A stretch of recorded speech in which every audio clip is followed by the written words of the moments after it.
Après le trafic des cornes du rhinocéros, c'est désormais les écailles de pangolin qui alimentent un vaste réseau de trafiquants entre l'Afrique de l'Ouest et l'Asie. Ces individus ont été appréhendés à Bigon avec en leur possession 3 tonnes d'écailles de pangolin, soit environ 4000 espèces abattues dans les forêts ivoiriennes, mais également d'autres pays d'Afrique de l'Ouest, notamment de la Guinée-Conakry et du Libéria. La synergie d'action conjointe entre le ministère des Eaux et Forêts de Côte d'Ivoire et l'unité de lutte contre la criminalité transnationale organisée et le projet Eagle Côte d'Ivoire ont permis jusqu'ici de mettre la main sur un réseau de trafiquants d'ivoire d'éléphants il y a de cela quelques mois avant de réaliser ces coups de filet. Depuis le dernier semestre 2016, le pangolin est classé bien sûr espèce intégralement protégée selon donc les lois ivoiriennes. C'est pour cela qu'il va falloir faire très vite, sinon d'ici à quelques années, nous n'aurons plus de pangolins dans nos forêts et savanes.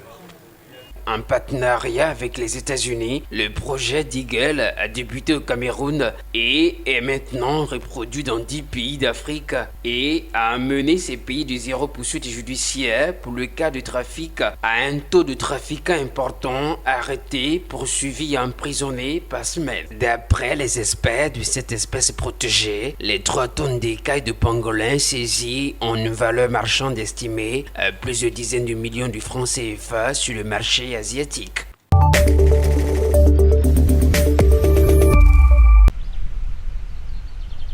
Un havre de paix loin de l'agitation des plages. Nous sommes ici sur le canal latéral de la Garonne qui relie avec le canal du Midi la mer Méditerranée et l'océan Atlantique. Cette partie moins connue est empruntée par les connaisseurs. 200 bateaux se sont arrêtés à l'halte fluviale de Meillan-sur-Garonne en 2016, 100 de moins qu'en 2008. Les habitués accusent cette plante, l'Egeria densa. Les algues s'enroulent dans les moteurs pour ceux qui ont un bateau à propulsion par hélice. Elles se coincent dans les pales et rendent la navigation difficile. À l'heure actuelle, où tout le monde utilise les réseaux sociaux, les plaisanciers parlent entre eux sur des groupes Facebook et disent « Si vous voulez aller là-bas, les algues sont présentes, donc les bateaux ne vont plus aussi loin qu'avant dans le canal. » Apparue dans ce canal il y a moins d'une dizaine d'années, cette plante aquatique originaire d'Amérique du Sud est une espèce invasive qui a colonisé plusieurs cours d'eau en France. Il se murmure ici qu'elle serait arrivée à cause d'amateurs d'aquariophilie qui auraient vidé leur bac dans le canal. Chaque été, elle profite de l'eau douce pour proliférer à grande vitesse. Elle a besoin d'eau très pure, très transparente, et le soleil l'aide à proliférer, à pousser. Il y a des solutions mais qui ne sont pas envisageables, c'est les carpes amour qui mangent ces algues-là, mais après on a peur qu'il y ait une prolifération et qu'on ne sait pas quoi en faire. Pour combattre l'invasion, la seule solution pour l'instant c'est de couper la plante. Grâce à cette faucardeuse, chaque été, les voies navigables de France organisent une campagne de coupe sur la partie la plus touchée du canal. Un travail long et fastidieux. En 2016, plus de 1000 tonnes ont été coupées, mais la plante repousse chaque année de plus en plus loin. Les pêcheurs ont une autre théorie pour expliquer cette prolifération. Le trafic des péniches qu'il y avait autrefois, vous n'aviez pas d'algues. Il n'y avait rien. Parce que c'était des gros engins. Lorsqu'ils se croisaient, ils grattaient aussi les bas-côtés. Et puis l'eau remuait, quoi. L'eau était vive. En profondeur, je vous dis, il n'y a que les grosses hélices qui vont brasser un petit peu de vase. Ça ne permet pas à l'algue de s'implanter. Comme lui, les acteurs locaux plaident pour une reprise du fret fluvial sur le canal, abandonné depuis 1994. Voies navigables de France a lancé une grande concertation et un test devrait avoir lieu d'ici 2018. En attendant, les tentacules de l'Egeria densa poursuivent leur voyage au fil de l'eau.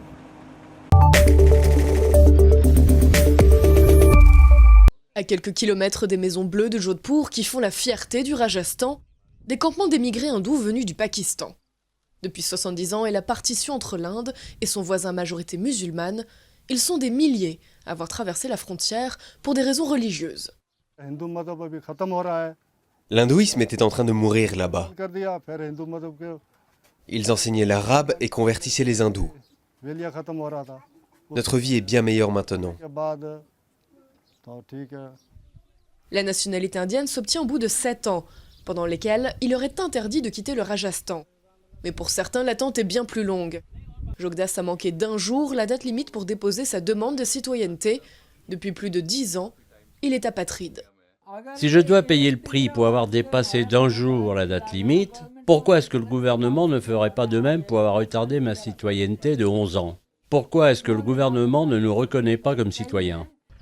Sans papier, une fois leur passeport pakistanais expiré, la plupart des immigrés vivent dans des logements illégaux, sans eau ni électricité, et travaillent dans des carrières de pierre. Kana Ramji est devenu citoyen indien en 2005, mais vit toujours dans un logement illégal. On n'a jamais rien reçu, et on erre d'un endroit à l'autre comme des vaches. Alors on arrive à survivre en travaillant dur, on ne meurt pas de faim, mais on ne vit pas comme des êtres humains. L'Inde n'a pas signé la Convention des Nations Unies sur les réfugiés et refuse de leur reconnaître ce statut. L'arrivée au pouvoir du Premier ministre Modi, pro-hindou, a suscité des espoirs, vite déçus. Alors oui, il a accordé des choses, mais pour l'instant, ce ne sont que des mots. On attend toujours de les voir appliqués sur le terrain. Plus de 500 000 émigrés hindous vivent actuellement au Rajasthan. Certains, découragés, finissent par retourner au Pakistan, où ils représentent 1,5% de la population.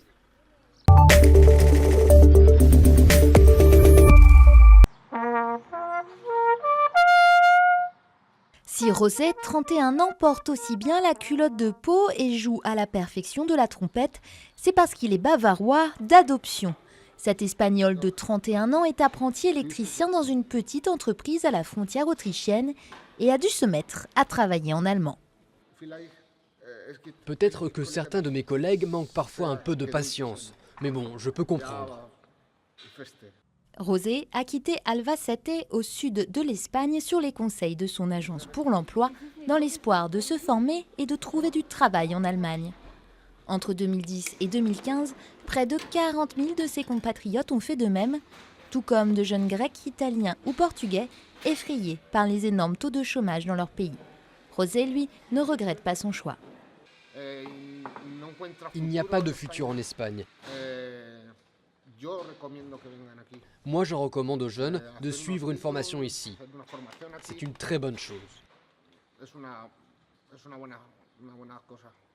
En 2013, Berlin et Madrid ont signé un accord réservant chaque année 5000 places de formation ou de postes stables aux jeunes Espagnols. À 26 ans, Alberto, originaire de Valence, en a pleinement profité. Diplôme d'informatique en poche et après une année Erasmus à Prague, il est venu s'installer à Berlin. Il travaille désormais dans une start-up. Je savais qu'à Berlin, il y avait plein d'opportunités, que ce soit dans les technologies de l'information ou dans d'autres domaines. Et en plus, ce sont des jobs où on peut parler anglais. Alberto et José souhaitent rester encore quelques années en Allemagne. Mais avec une croissance espagnole qui dépasse les 3% depuis 2 ans, de plus en plus d'expatriés décident de rentrer chez eux.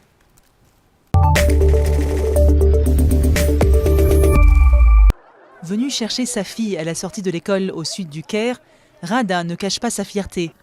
Logine est trisomique, mais sa mère voulait qu'elle ait une éducation classique. La jeune fille de 18 ans a passé les épreuves du bac comme n'importe quelle autre lycéenne. Aboutissement d'un combat de haute lutte dans un pays où les handicapés mentaux sont souvent marginalisés et reçoivent peu d'aide. Depuis sa naissance, je rêvais de la voir aller à l'école. Nous y travaillons depuis 18 ans. Nous avons travaillé dur pour qu'elle puisse aller à l'école secondaire pour commencer, ce qui était le plus difficile. Et je voulais aussi qu'elle aille au collège, mais les règles ne le permettaient pas. Le fils de Hoda, Yassine, est également atteint de trisomie. Aujourd'hui, l'enfant de 4 ans et sa mère sont au centre d'aide aux handicapés SETI, affilié à la Fondation Caritas. Après l'accouchement, Hoda dit avoir reçu des conseils étonnants du personnel hospitalier, comme isoler le bébé et limiter ses contacts avec les autres. Au centre SETI, on lui a appris l'inverse, intégrer Yassine au quotidien de la famille. Il rend certaines personnes mal à l'aise. Si on est assis dans le métro et qu'il est assis sur mes genoux et que sa jambe touche celle de quelqu'un d'autre, l'autre personne s'éloigne de lui et nettoie l'endroit qu'il a touché. Mais d'autres personnes me disent qu'ils savent qu'il est atteint de trisomie. Elles lui tapotent l'épaule et me disent qu'il est une bénédiction de Dieu et que je dois prendre soin de lui. Dans ce pays de près de 93 millions d'habitants, 14 millions seraient handicapés d'après Caritas.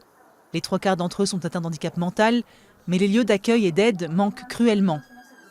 Le problème, c'est que les services n'atteignent que 2 à 3% de la population, ce qui veut dire que la plupart des handicapés mentaux restent chez eux. Du coup, ils n'ont pas accès aux services malgré le fait qu'ils en ont besoin depuis la naissance. Pour les centres comme SETI, l'intégration des handicapés dans la société égyptienne est essentielle. Mais l'enjeu principal reste de faire évoluer les mentalités et de lutter contre la stigmatisation.